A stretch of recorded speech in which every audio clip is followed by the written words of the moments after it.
Halo semuanya. Nah, baik, di video kali ini kita akan membahas tentang perlawanan Sisingamaraja terhadap bangsa Belanda.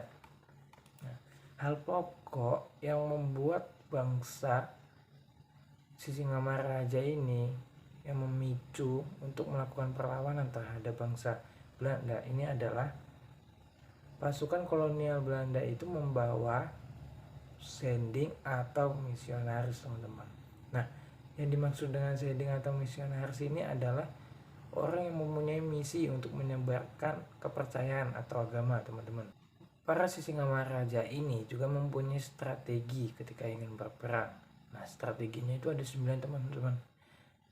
Ada 9, teman-teman. Lalu pasukan Sisingamaraja ini bergabung dengan Aceh pada Desember tahun 1878 untuk melakukan perlawanan terhadap Belanda, teman-teman. Nah, apa saja sih strategi yang dilakukan oleh para Sisingamaraja ini?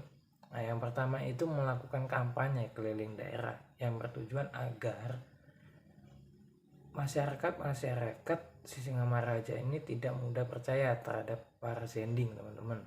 Yang kedua, tentunya mengusir para sending. Yang ketiga, melakukan penyerbuan dan pembakaran di pos-pos sending. Yang keempat itu melakukan perlawanan dengan Belanda di Bahal Batu. Yang kelima, mempersiapkan benteng pertahanan berupa benteng alam di Toba dan Silindung. Di Toba dan Silindung ini di daratan tinggi ya, teman-teman. Nah, lalu yang keenam ini mempersiapkan benteng buatan di perkampungan. Jadi para Sisingamaraja ini bukan hanya membuat benteng di tempat inti-intinya saja, namun tempat perkampungan juga dibuatkan benteng. Nah, yang ketujuh ini menyerang dan menyergap di berbagai pos di tanah Batak. Yang kedelapan, Sisingamaraja kembali angkat senjata untuk melawan ekspedisi Belanda. Yang kesembilan, melakukan perlawanan terakhir di Aik Simbolon, daerah Dairi, teman-teman. Nah, ternyata teman-teman, Sisingamaraja ini ternyata mengalami kegagalan saat berperang, teman-teman.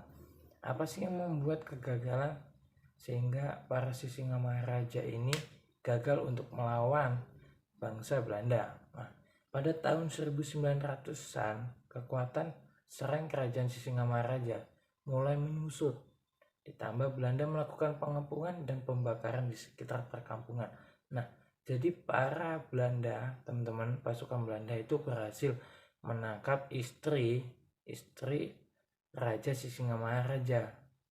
Nah, jadi Raja Sisingamaraja ini terkena mental atau down. Jadi juga pasukannya itu juga sulit untuk berperang ketika tidak ada pemimpin, teman-teman. Jadi zaman dulu tuh tergantung pemimpinnya, teman-teman. Kalau tidak ada pemimpin, pasukan pun agak susah untuk melawan para Belanda, teman-teman. Nah, mungkin sekian teman-teman atas presentasi yang bisa saya bagikan. Terima kasih.